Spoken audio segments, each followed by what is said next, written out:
MusicalTalk, the UK's independent musical theatre podcast.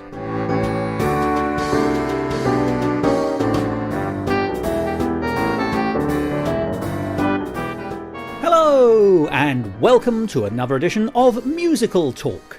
I'm Thos Ribbits, and as you probably know, an anagram of Thos is Tosh, which is what you're going to get an awful lot of today. But first, let me congratulate you on coming back to MusicalTalk in 2018, and a Happy New Year to you. As you know, it's traditional round these parts to celebrate the end of the year with a quiz. It's our traditional Merry Quizmas and a Happy New Earful.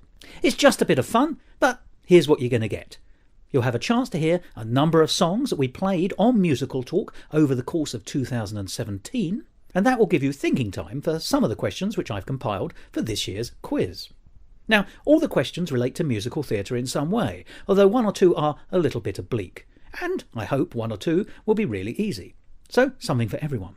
So, whatever you're doing, wherever you are, now is the time to put yourself in a safe and restraining room, get a friend or neighbour or relative to lock you in, and then spend the next hour bouncing off the walls with frustration as we play the MusicalTalk annual quiz. So, in a second, we're going to hear a wonderful song by Lawrence Owen from his adaptation of The Time Machine, which I saw at the Edinburgh Festival Fringe in 2017, and the song's called Stuff and Nonsense. And if that's not a description for what you're going to be getting today, I don't know what is. But let's start with a super simple question. What was George Gershwin's first name? I can't believe I have shown Gentlemen, please. I don't want to be here either. Who wants to waste their time with stuff and nonsense? Some preposterous story about time travel. Mr. Editor, do you believe he's built a time machine like he says he has? No, it's probably a load of old cobblers. But whether it's real or not, I smell a story. And as the editor of the Woking Examiner, it's my job to give my readers a ripping yarn. Well, the science behind it is theoretically possible. I don't care about science because my readers don't. People are tired of experts. They want to read about people, heroes and villains, not particles and farticles and what have you. So, I need to find out what kind of a man this so-called time traveller really is. And you're all going to tell me before he gets here. Gentlemen, please calm down, one at a time. You, what's your name? It's Philby, sir. Philby, eh? So, how do you know our host? Tell me everything. Well, sir, it all happened in this very room. Mine is a terrible story, make your blood run cold it will. 'Twas a year ago on a stormy night, when the hour was late and the moon was bright, our host extended me an invitation to be on the Vale. He called me round 'cause he knew that I believe in ghosts and stuff. And on the table where we sat, the Ouija board was laid out flat, and I hoped that we might contact my sweet Harriet, my one and only love. My dear departed Harriet. She was the prettiest horse that ever pulled an hansom cab. He chanted incantations, then I heard a sound I knew. The eerie clop, clop, clopping of four ghostly little hooves. The glass moved on the Ouija board, the name was crystal clear. Harriet. And then the spectral vision of my Harriet appeared. Then all the lights came on, our host stood up and said, "Game's up. My gullible friend, I'll drop the act. There are no ghosts and that's a fact. The things you can do with a mirror or two, some magnets and a couple of coconuts." He told me it was stuff and nonsense, load of bloody nonsense. I've never heard such balderdash. Bilge and blarney, positively balmy. Stuff and nonsense, simple as that. Fascinating. Thank you, Mr. Trilby. Philby, sir. Whatever. What about you, Mr. Psychologist? Give us the scoop. When I first met our host, he paced about and agonized. While fingering his test tubes, he sucked big cigars and said to me he thought an awful lot about his mother. Which is no surprise. "You must think about the future, son," she drilled into his head.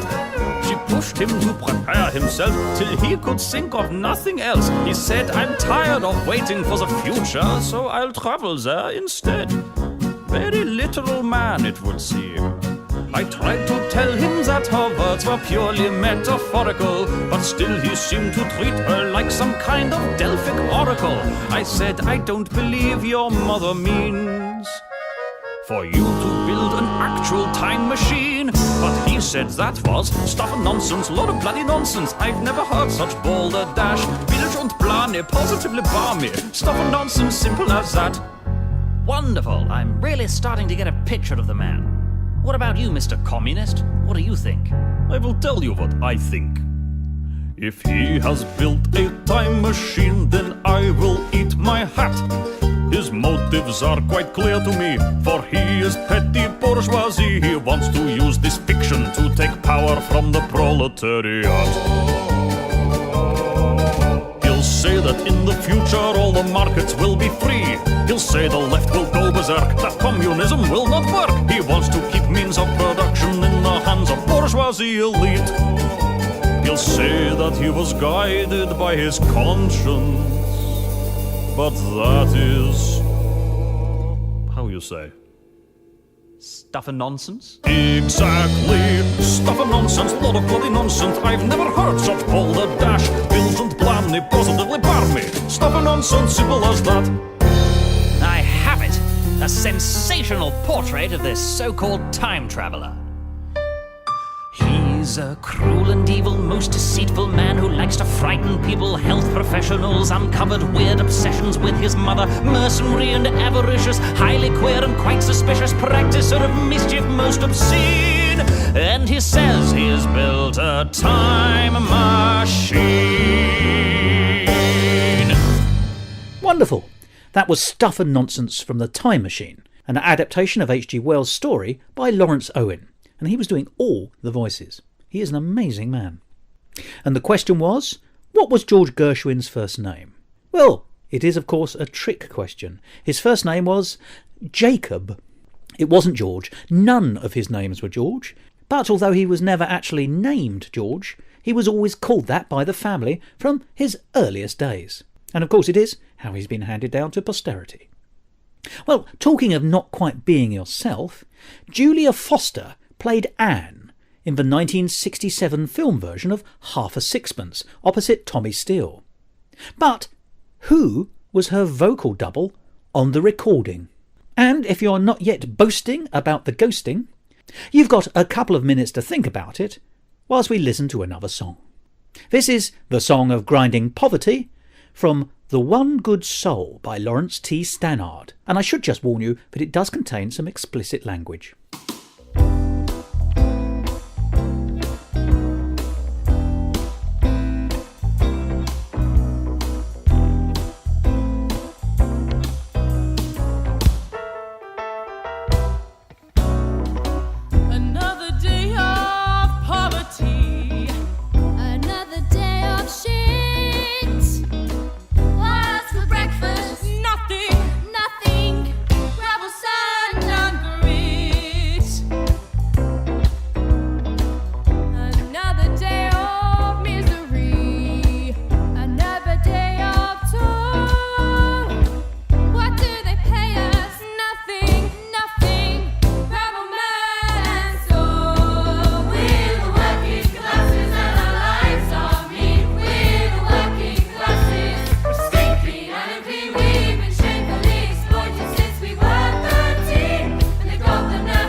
Another day of robbery, another day of crime.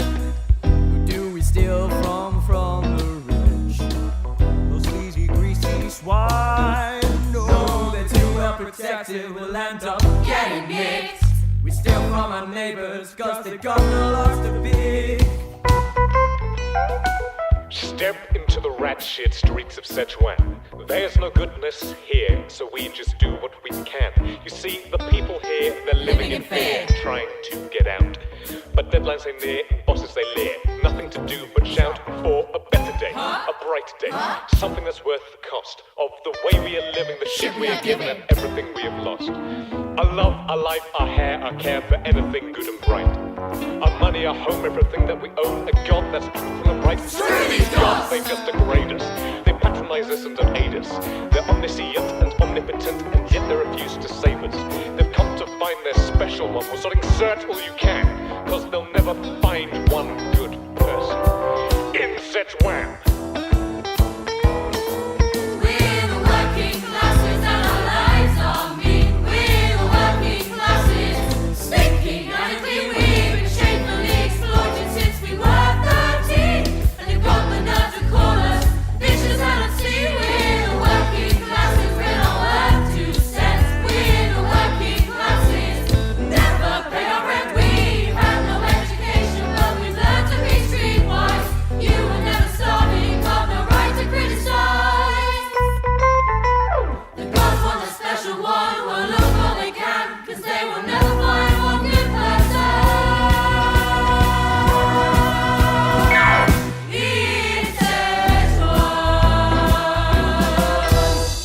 Well, there we are, the song of Grinding Poverty from The One Good Soul by Lawrence T. Stannard.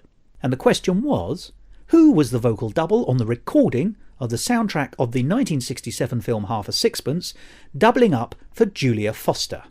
And the answer was Marty Webb. Now, Marty Webb had played Anne Pornick, the character, in the original 1963 London stage production, and it took her 13 auditions to get it, which I think is quite amazing. She was later interviewed about dubbing for Julia Foster on the film, and Marty Webb said, "She has quite a notable voice, so it's not too hard to pick it up." Right, next question, number 3. Here's a little story that should make you cry about two unhappy dames. Let us call them Lucy X and Jessie Y, which are not their real names. But what are their real names? And while you're thinking, let's hear a song from the wonderful Henry Carpenter. It's called Invasion, with an exclamation mark, of course, from the show Summer Nights in Space. You are in the presence of an apex predator. The fittest shall survive, the unfit give their life, it's a natural law. I am your superior, now hear me roar. Squishy creature, little man, I'll defeat you, oh yes I can. Surrender now, and I'll make it quick. You try my patience, and I'll snap your neck. Ha ha! Oh, I live to kill and I kill to live. I mean, you know ill, it's just my genetic imperative. But make no mistake, I will have lots of fun when I cut your legs off. I pin you down and lay eggs in your brain, eggs in your brain. Eggs in your brain, eggs in your brain. Eggs in your brain, eggs in your brain. Eggs in your brain. Come on, baby, rise to the occasion. This is an invasion. I'm hungry and of conversation. Time for my invasion.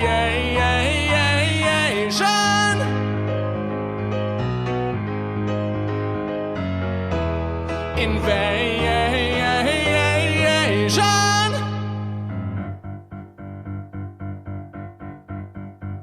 My species hibernates, it sleeps and it waits in the void. We curl up in our shell and lay there for a spell, dreaming of the meals we've enjoyed, waiting for some prey to come our way, something humanoid. Then you fire up your engines, turn on your lights, make radiation, wake something up that bites, and I swim towards you, start chewing through your hull. Before you know it, I'll be smashing in your skull. Too late. Eggs in your brain, eggs in your brain. Eggs in your brain, you get the idea. Come on, darling, rise to the occasion. This is an invasion. My eggs require cerebral incubation. Time for my invasion.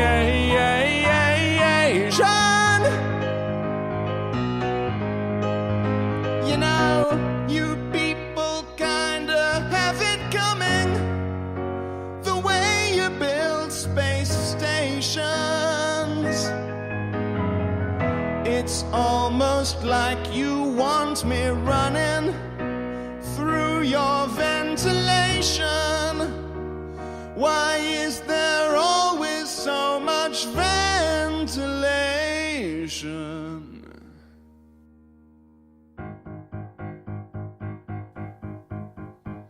You're not the best I've fought.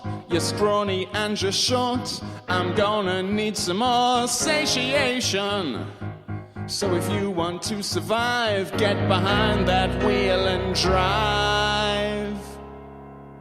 And take me to a place where I can slay some, lay some, for my invasion.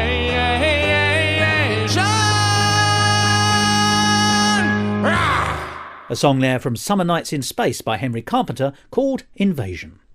And the question was, well, if you remember, I quoted a lyric from a song by Stephen Sondheim from his show Follies, which is very shortly to close in London after an amazingly successful run at the Royal National Theatre. But my question was, in the song, we're told there's a character called Lucy X and Jessie Y, which are not their real names, and all I did was ask what their real names actually are. Well, of course, they're both representations of the singer, Phyllis Rogers Stone, although presumably Lucy, as the younger character, is merely Phyllis Rogers, and Jessie, the older character, is Phyllis Rogers Stone. Right, let's talk about that London production of Follies. In that show, Phyllis is being played by Janie D. But in the 1987 London version, which saw an extensive reworking, the character was played by Dame Diana Rigg. Now, it was thought at the time that Diana Rigg wouldn't be able to dance, so they cut the Ballad of Lucy and Jessie, which is the one I've quoted from, and it was replaced by another especially written song. What was that song called? And to give you a little bit of mulling time, here's a song from MusicalTalk's Pick of the Fringe 2017, Stop the Musical. The song's called You Matter Today.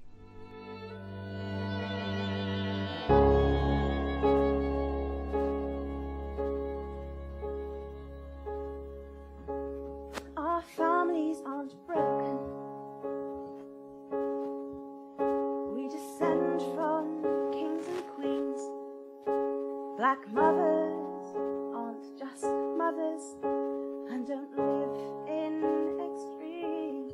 And a man who's mentally ill and black whispers before he screams. So I promise I'll listen hard, and I'll never disregard your worries and dreams.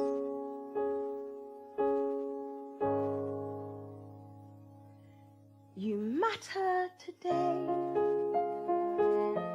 You're loved and you're heard. You're the air in the trees. You're the warmth on the breeze, and you don't have to utter a word. Excellence isn't a duty. You just have to be. You matter today. You matter to me.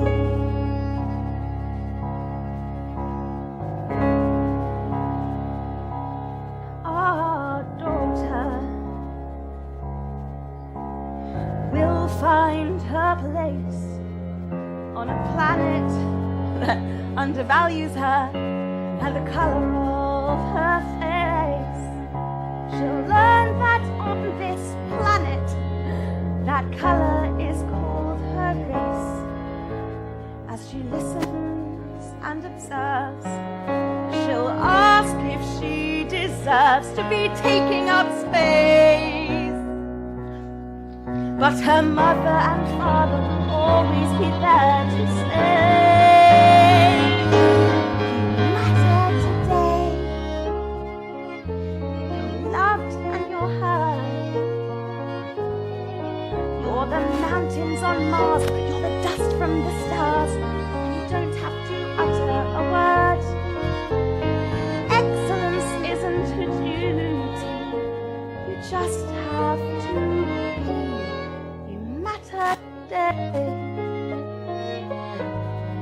matter to me.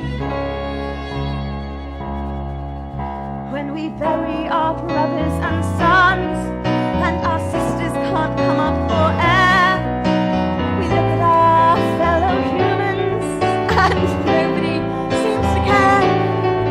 If we're anything other than perfect, it's easy to despair, and to start to believe that it just wouldn't matter if we weren't there.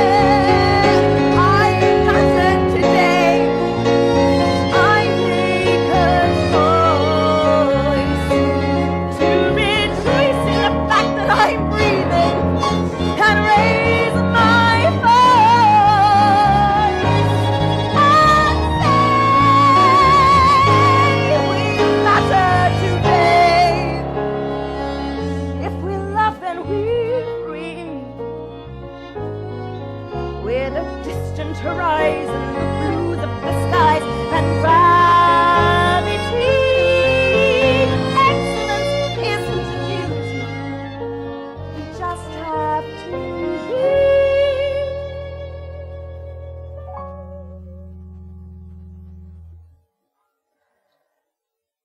We matter today.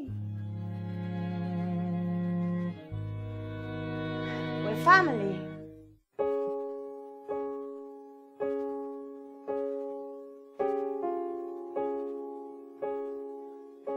Look, I just know that some things are true, and I know that I matter to you. And I know it's not easy to talk when you're feeling this way, but just know that you matter to me.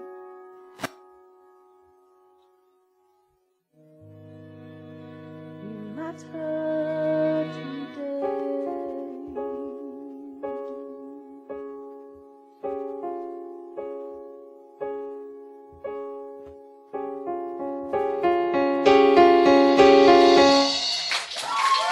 There we are, the song You Matter Today from Stop the Musical.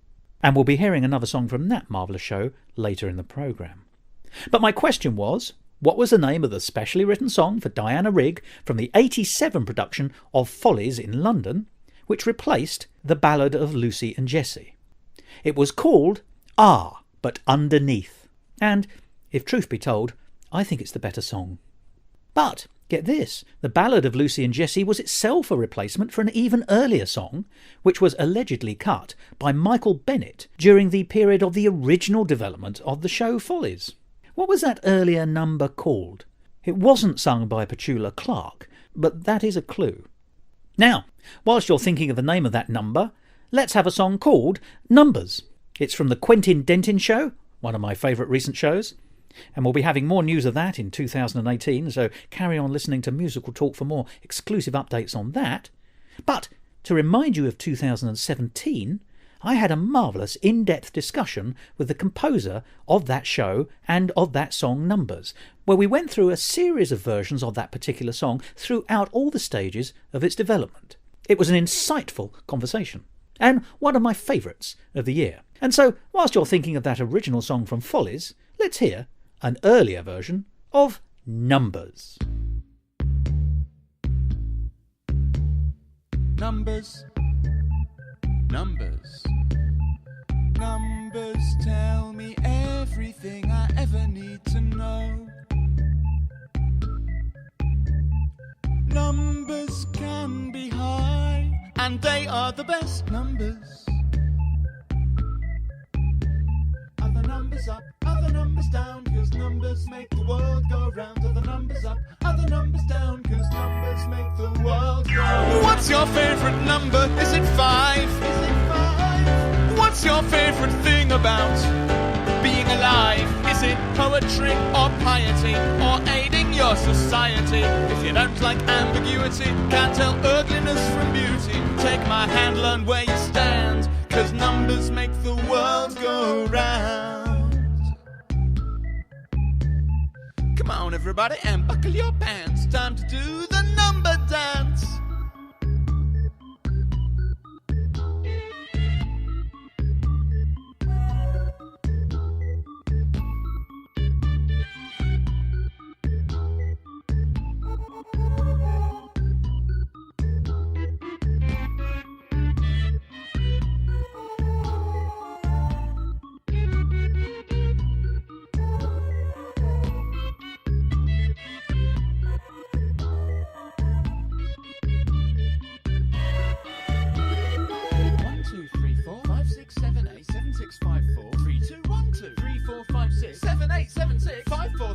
1, 2, 3, 4 numbers.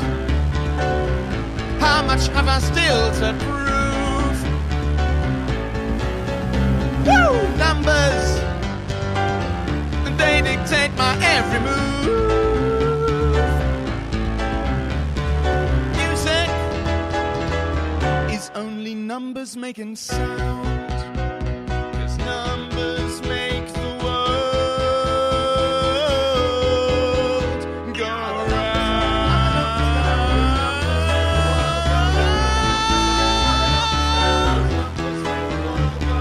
Shh. Numbers make the world go round. Other numbers up, other numbers down, 'cause numbers make the world go round. Other Na na na na na na na na na na na na na na. Numbers, numbers, numbers, numbers, no, no, no, no, no, no, no, no, numbers, numbers,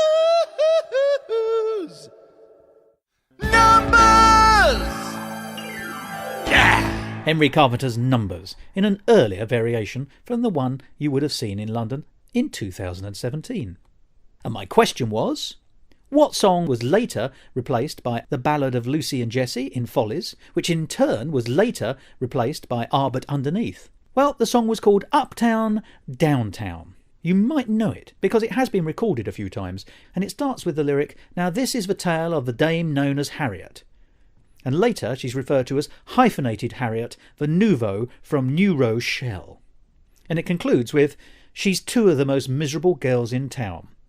So as you can see, all three songs, in that succession from Follies, do the same kind of thing in a slightly different way. Very interesting to hear variations of the same idea or the same song. Now, all three of those songs came from Follies by Stephen Sondheim. But of course Sondheim was referring to the concept of Follies and the Follies girl, which most people associate, if they associate it with anything, with Florence Ziegfeld, who famously produced a large number of them between 1907 and 1931. Now, George Gershwin, like many, many other famous songwriters of that period, wrote songs for Ziegfeld and his Follies. But Gershwin is perhaps best known now, not necessarily for the songs from his shows, but for his concert works like Rhapsody in Blue and his opera from 1935, Porgy and Bess. Now, that opera was an adaptation of the book Porgy by Dubose Heyward. And that's where our next question comes from. Which white actor approached Dubose Heyward in 1933 to turn that book Porgy into a musical with music and words by Jerome Kern and Oscar Hammerstein? I think this is quite an obscure question. I certainly didn't know it until I researched it. So, while you think about which white actor might want to play Porgy in 1933, let's listen to another song from Lawrence T. Stannard's The One Good Soul. It's called What Does It Matter What Love Costs?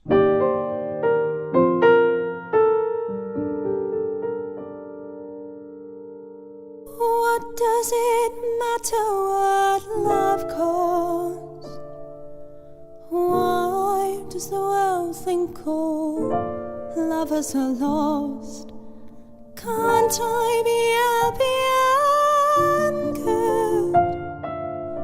Isn't love better than food? I know the world will think badly of me, but in the end I just have to be free. Free to follow my heart. This is the man I love.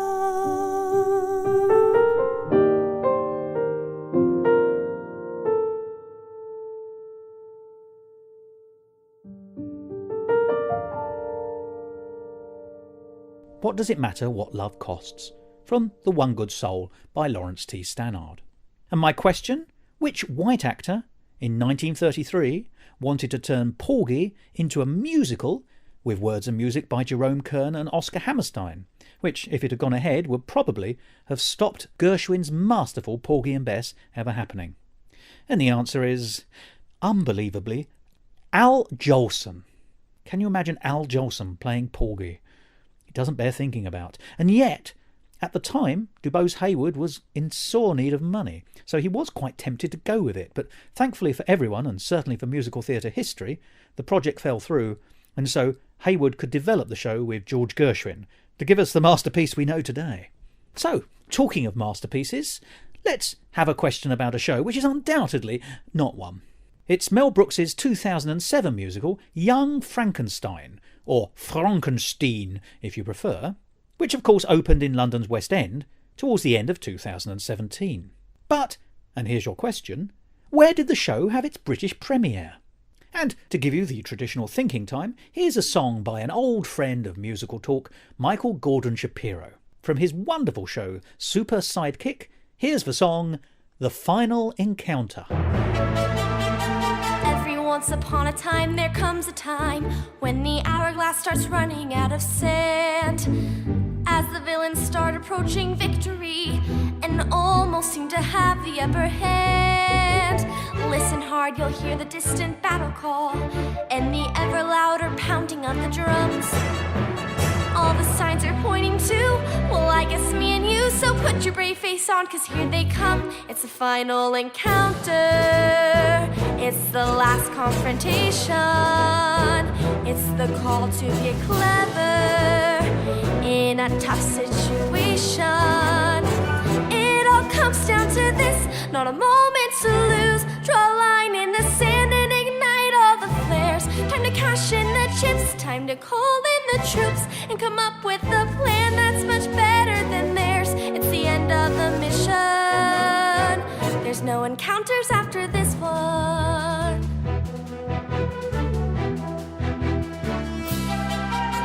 Silly little boy, at last your time has come. You have meddled in my plans for far too long.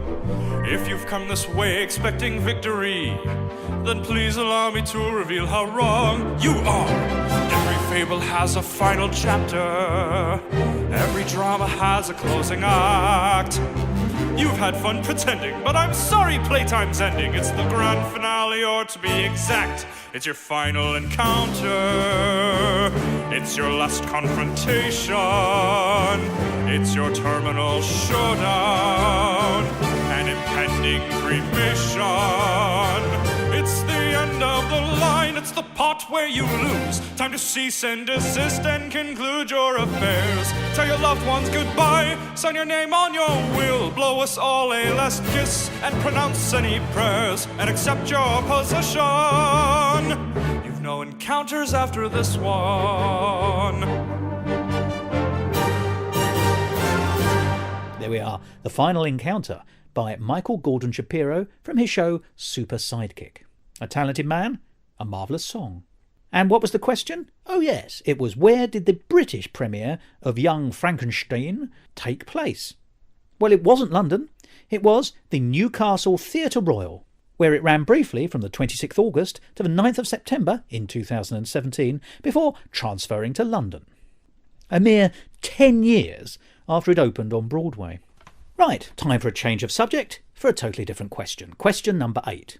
It might be said that George Bernard Shaw's most popular play is Pygmalion, partly because of the Lerner and Loewe adaptation of it into My Fair Lady. But W.S. Gilbert, of Gilbert and Sullivan fame, also wrote a play called Pygmalion, based on the same classical story, some years before Shaw did it. Now, Shaw himself was a fan of the Savoy operas, and spent some time as a theatre reviewer at the time that those shows were being produced. So, here's a simple question. Which, according to George Bernard Shaw's own reviews, was his favourite Gilbert and Sullivan comic opera? And, with a little bit of luck, you'll know the answer. Oh, did you see what I did there? Let me take your mind off that dreadful joke by giving you a song. This is a song from the Encyclopedia of Science, a show you could have seen at last year's Edinburgh Festival Fringe, and elsewhere. Here's the song, A is for Atom. Atom, from the Greek words a, meaning not, and temnein, to cut, because it was thought that atoms were unbreakable and utterly unshakable. No part of them was takeable, their oneness unmistakable. But now we know they're breakable, and we do it quite a lot. An astronaut has trillions of atoms, and that's just in a single strand of armpit hair. So hold on to your noses and let us see what happens if we take a trip in there.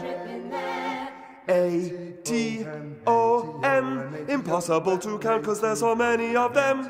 A-T-O-M-I-C, so small that they are totally impossible to see.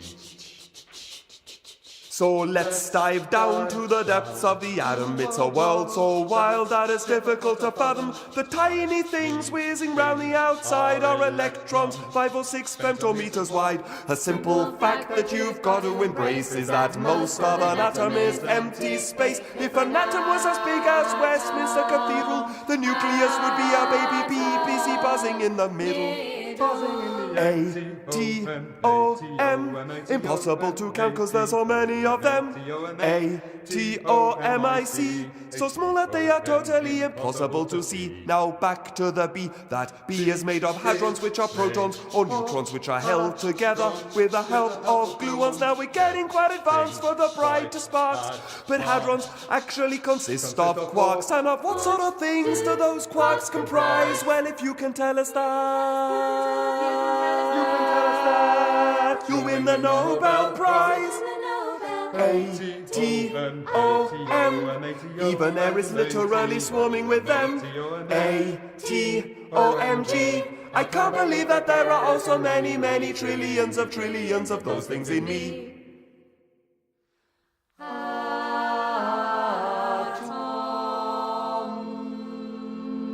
There we are. A is for Atom, sung for you by John Hinton, the writer, and it came from the Encyclopedia of Science. And you'll be hearing an interview with him in a forthcoming episode. But the question was, what was George Bernard Shaw's favourite Gilbert and Sullivan operetta? And the answer is, and it's not an expected answer, 1893's Utopia Limited. We'll be touching on Utopia Limited later in the programme, and, I can reveal exclusively, there'll be something rather marvellous coming up to an episode of Musical Talk in the future. So do stay tuned into 2018 to hear more about that. Next question. If you worked for the Worldwide Wicket Corporation, when should you eat its haddock sandwich? Here's a song about a school called Vanderbilt from Michael Gordon Shapiro's new show, The Bully Problem. If there's something I've learned at my time at this school, it's the lesson that people are terrible. If there's something akin to a permanent rule, it's the notion that people are terrible. If you think it's enough to be civil and kind, that you live and let live and that no one will mind, you just don't know the bully mentality. But you're gonna get a dose of reality.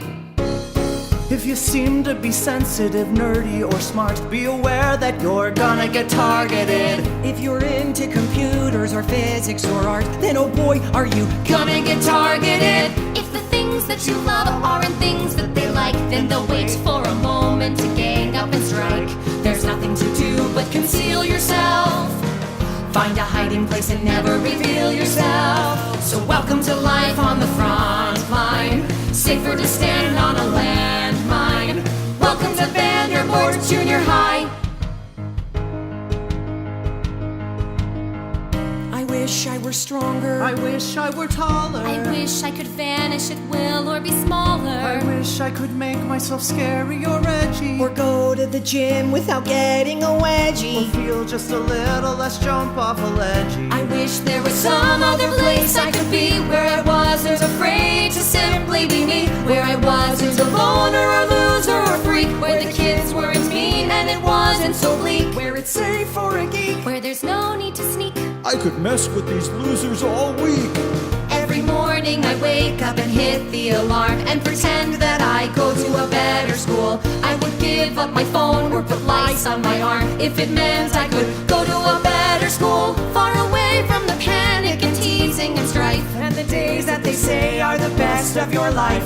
But slowly the truth appears. Gotta take it for 2 more years, for 3 more years, for 1 more year, for 4 more years. So here's to La Vida statistic. Try not to be a statistic. Welcome to Vanderbilt Junior high, junior high, junior high. Welcome to Vanderbort's Junior High.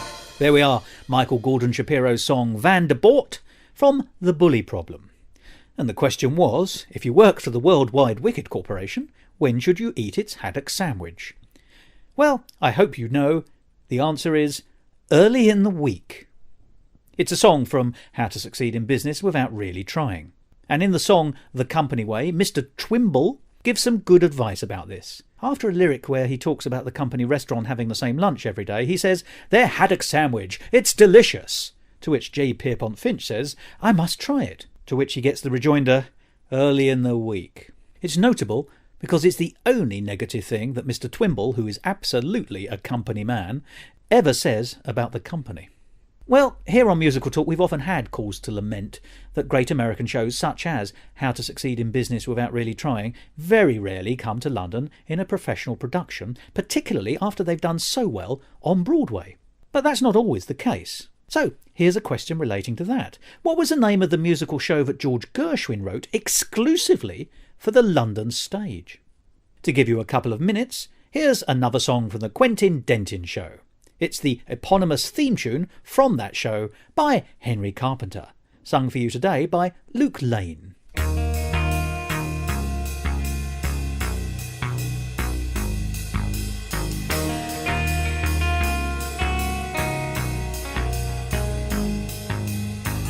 Something in the air is calling my name,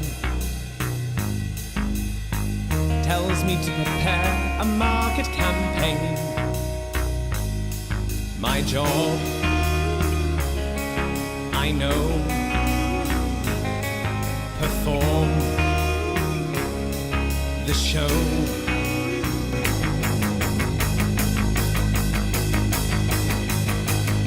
But I am so joyful for my birth. It's such a lovely marble planet Earth. I look around and marvel, and I know it's worth your pain.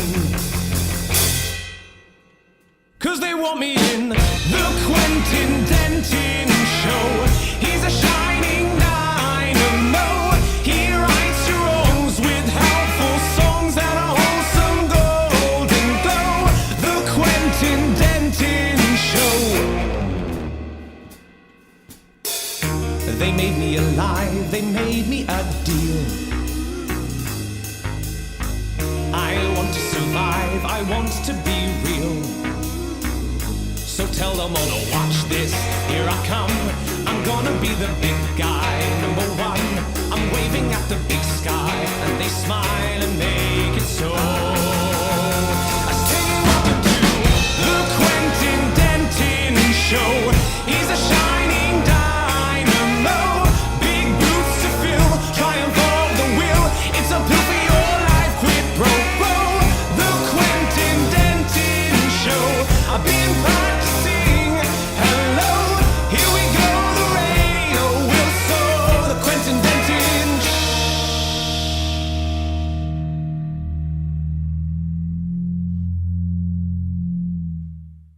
There we are, the theme tune from the Quentin Dentin Show. And the question was, what was the name of the musical show that George Gershwin wrote exclusively for the London stage?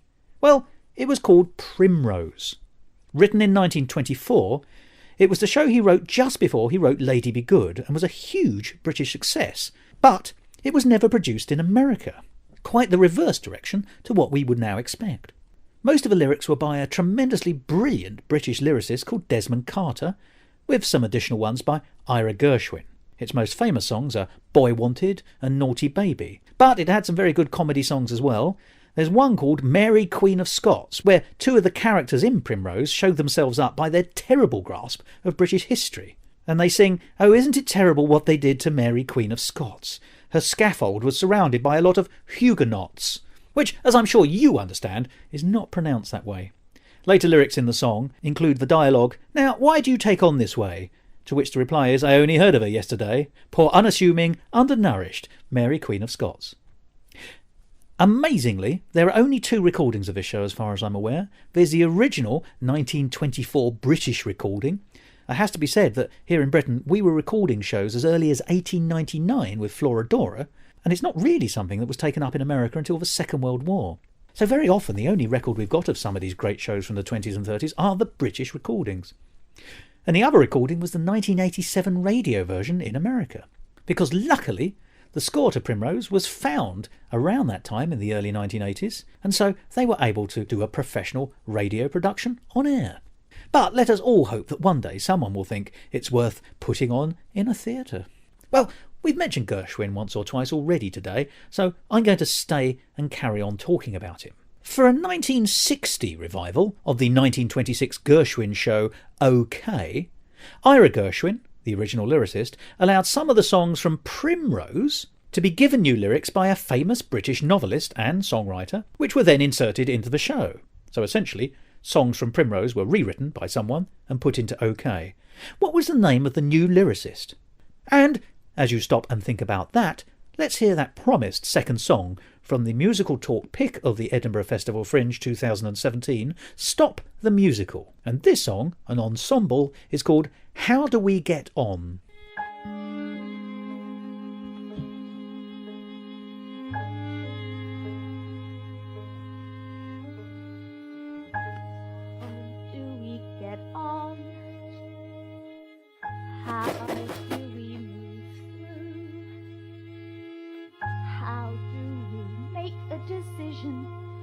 Based on what's true. Results in a fight. But how can I say what I choose when I'm losing my voice? How do we get on? How do we thrive? How do we prove to ourselves that we can survive? It isn't that easy to know which route we should take. When whatever we do, it could be our biggest mistake.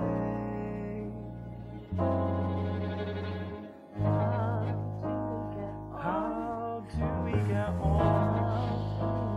How do we move through?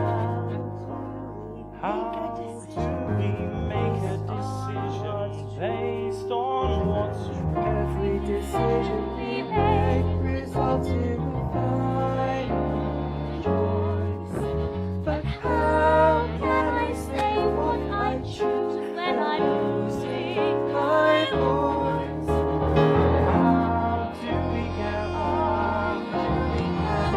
How do we thrive? How do we prove to ourselves that we can survive? It's not that easy to know which route we should take. When whatever we do, it could be our biggest mistake.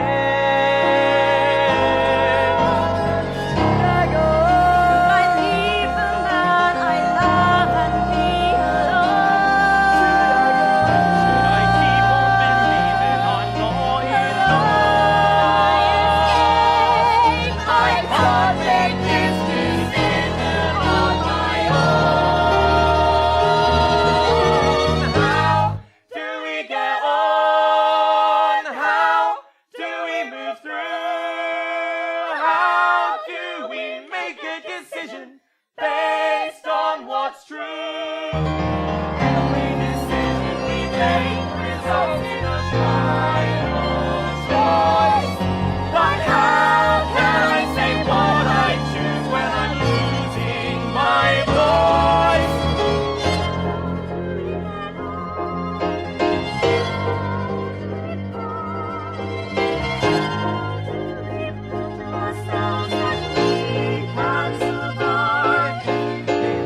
That easy to know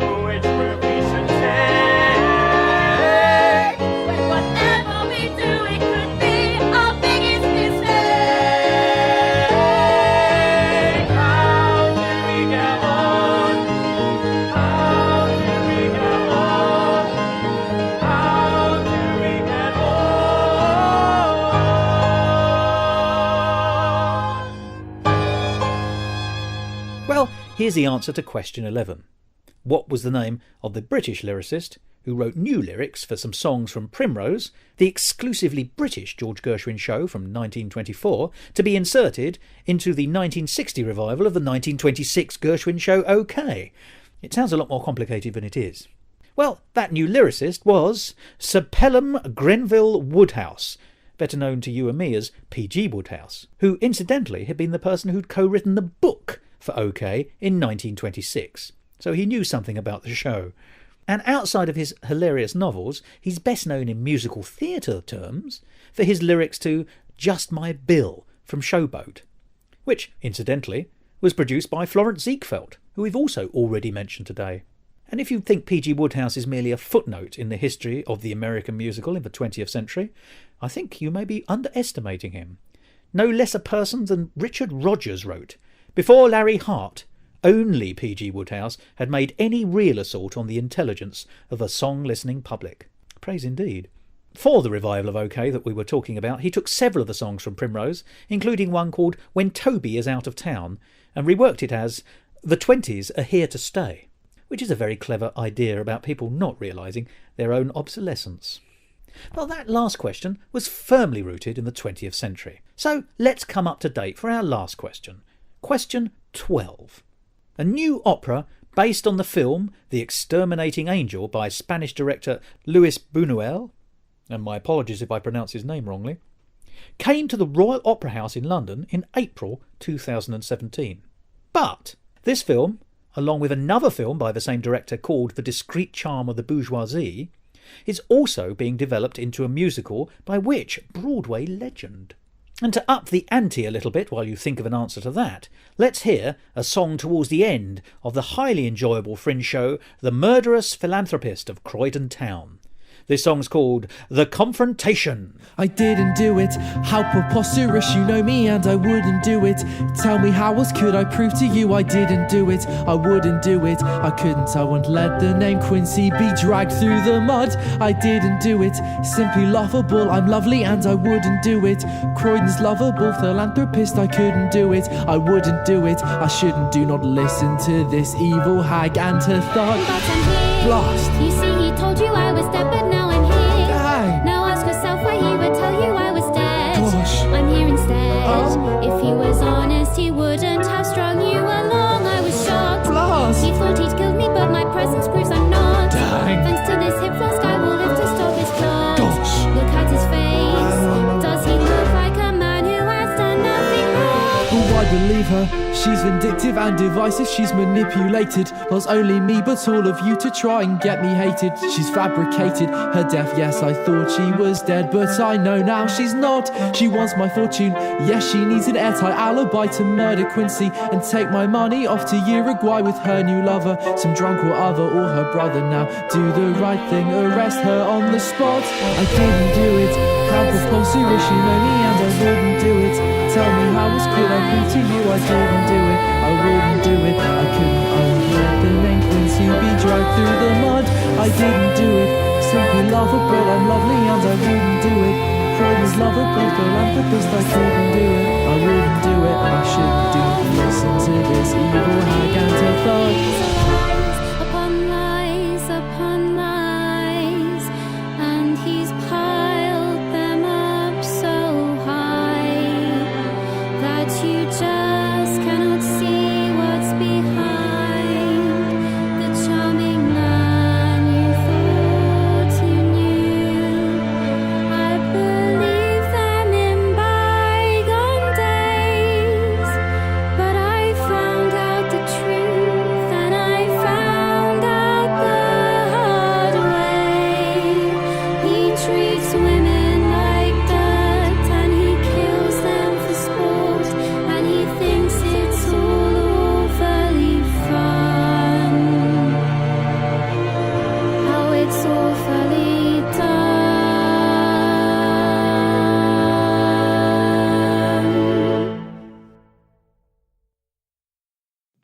I think he killed them. Well, I'm not sure, you know. I'm certain he's a real villain. Don't you remember how he treated us? Like worthless vermin. Yes, I'm quite certain. You need only look at my hip flask to find out the truth. He calls me himself a gentleman, pretending he's of highest rank and born of highest blood. But he is lower than the dirt for what he's done to us, and what he's done to all the women that he's used. Isabella too, call yourself a man. You're no man, you're a beast, not a man.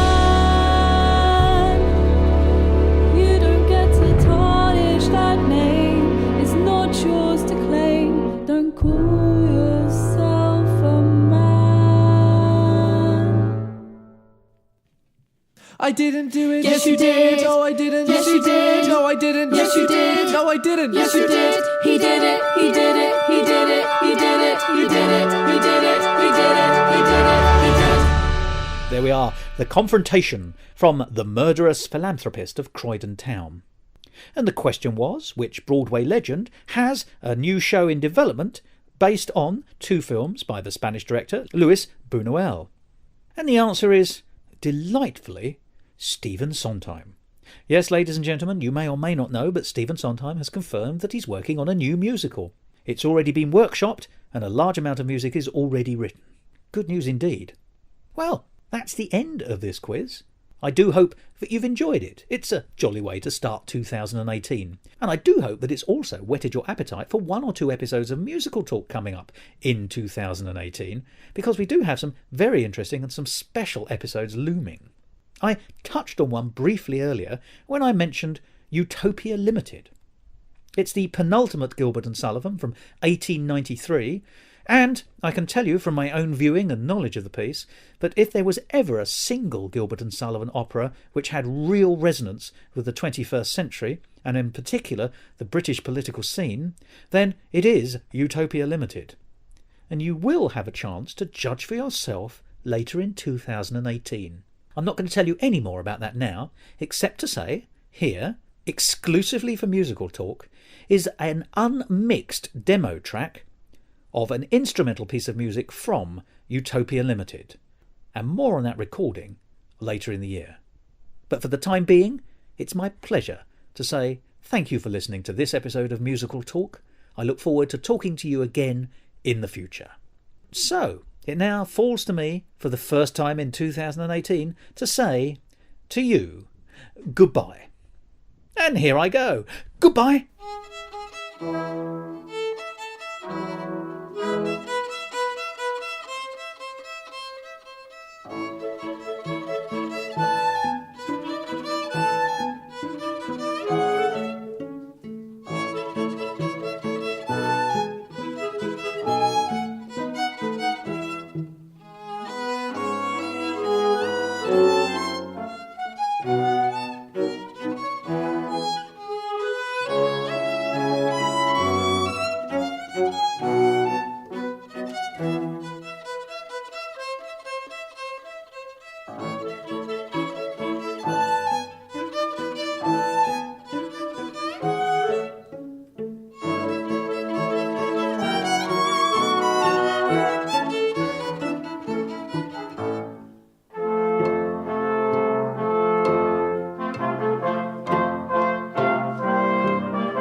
This episode of Musical Talk compiled, edited and presented by Thos Ribbits. Copyright Musical Talk 2018, except for the songs where the copyright remains with the creators. And my thanks go to each and every one of them for allowing me to play their music and songs here on Musical Talk. To find out more about the world of Musical Talk and listen to past episodes, go along to our website www.musicaltalk.co.uk or subscribe to us on iTunes and follow us on Facebook, Instagram and Twitter. And if you want to follow me on Twitter, you can, at MusicalTalkThos. Well, that last question took us firmly into the 90s.